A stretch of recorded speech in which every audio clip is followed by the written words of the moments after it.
Hello everyone and welcome to our public online classes. This is Payal and today we are going to start the exercise of our second chapter. हमने जो कल chapter read out किया था the dog finding him master, एक कुत्ता जो अपना master ढूंढता है। इसकी स्टोरी मैंने आपको कल बताई थी, नरेट की थी। आई होप आपको सबको समझ में आ गई होगी। अगर कुछ भी कन्फ्यूजन है तो you can send it to me, I will explain you again. And today we are going to start the exercise of this chapter. तो चलिए स्टार्ट करते हैं। ये जो एक्सरसाइज मैं आपको स्टार्ट कर रही हूँ, इसके सभी क्वेश्चन आंसर्स आपको 2 टाइम्स नोटबुक में राइट डाउन करने हैं। एटलीस्ट 2 टाइम आपको राइट डाउन करने हैं नोटबुक में।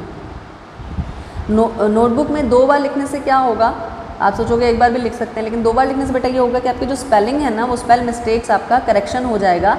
प्लस आपकी जो हैंड राइटिंग है it will be more beautiful, बहुत ही साफ़ और सुथरी हो जाएगी। और कटिंग नहीं करना है, ट्राई करें कटिंग ना हो। रफ नोटबुक में ही करने हैं क्वेश्चन आंसर्स, फेयर में नहीं करने हैं, बट ट्राई करें कि कटिंग ना हो क्वेश्चन आंसर्स में और नीटली वो एकदम सफाई से लिखे जाएं। तो एक क्वेश्चन 2 टाइम्स आपको राइट डाउन करना है। तो चलिए स्टार्ट करते हैं। Our first question is discuss these questions in pairs before you write the answer. ये क्वेश्चन लिखने से पहले आपको डिस्कस करने हैं। तो चलिए स्टार्ट करते हैं। Why did the dog feel the need for a master? कुत्ते को ऐसा क्यों लगा कि उसे ज़रूरत है एक मास्टर की? The dog was fed up of having a look for food all time.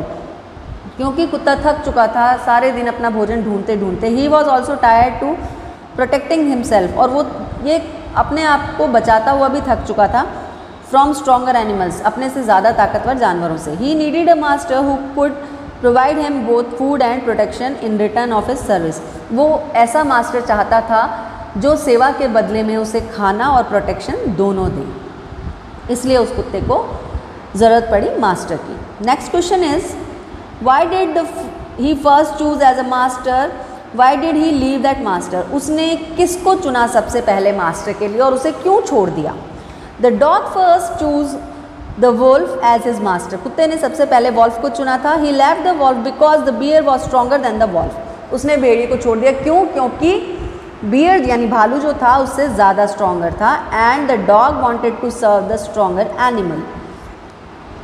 Who did he choose next? उसने अगला मास्टर कौन सा चुना? The dog choose the bear as his next master. कुत्ते ने अपना अगला मास्टर भालू को चुना था। Why did he save the lion for a long time? उसके बाद वो शेर के साथ लंबे समय तक क्यों रहा? The dog serve the lion for a long time because the lion was the stronger of animals. वो कुत्ता उस शेर के साथ इसलिए रहा था क्योंकि शेर सभी जानवरों में सबसे ताकतवर जानवर था।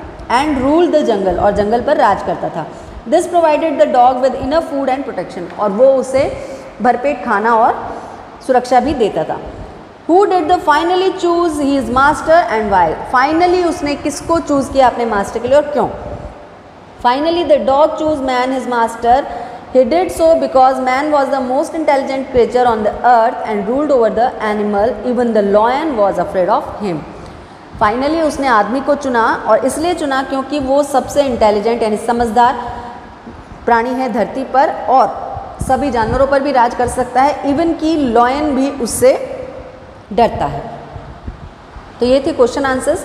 इसके बाद समरी दी गई है बॉक्स में, उन समरी में से वर्ड्स पुटअप करने हैं और ये जो पैसेज है इसको फिल करना है। तो इसका आंसर नीचे दिया हुआ है, आप चाहें तो उसमें से देख के फिल कर सकते हैं। अब इस स्टोरी में क्या है, सेम स्टोरी दी हुई है बट स्टोरी को, अब ये स्टोरीज आपकी एग्ज़ाम में भी आएगी।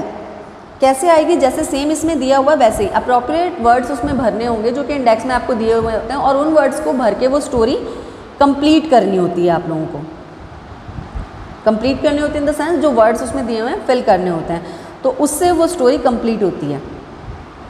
ठीक है, तो आपको ये जो क्वेश्चन आंसर्स हैं ये भी राइट डाउन करने हैं। उसके बाद जब ये समरी स्टोरी के आप लिखोगे तो एज इट इज़ इस क्वेश्चन को नोट डाउन करना है। पहले इनबॉक्स बनाना है जिसमें ये वर्ड्स दिए हुए हैं, उसके बाद में इनबॉक्स के बाद में आपको ये story fill in the blanks जहाँ पर छोड़े हुए हैं वैसे राइट डाउन करनी है। After that in third line आपको ये आंसर के साथ री राइट करनी है।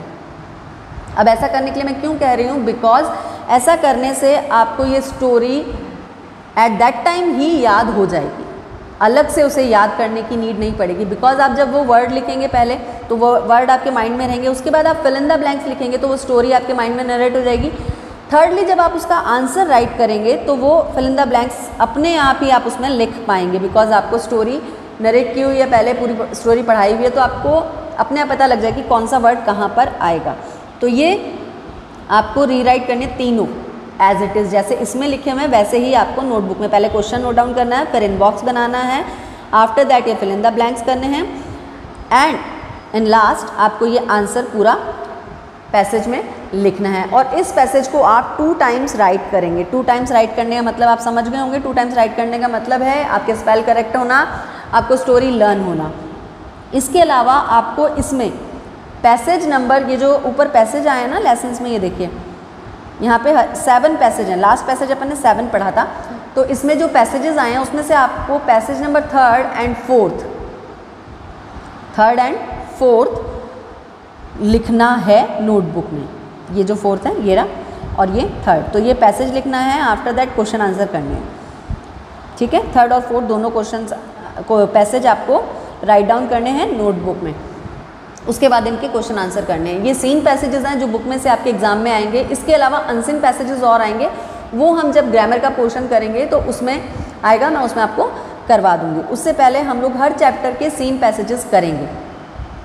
ओके, तो ये आपको दोनों पैसेज, आज का आपका होमवर्क क्या है, 3rd number passage and 4th number passage आपको नोटबुक में करना है, after that question answer, and in last the passage जो समरी दी हुई है वो आपको रीराइट करनी है। ये इतना होमवर्क आज का आपको करके मुझे रिसेंड करना है। After that I will check and resend you with the correction. और इसमें कोई कन्फ्यूजन लगता है तो you can ask it to me. Okay, तो आज का हमारा जो चैप्टर है, चैप्टर नंबर 2, ये फिनिश हो चुका है। Tomorrow we will start our next chapter. Till then have a good day, good bye.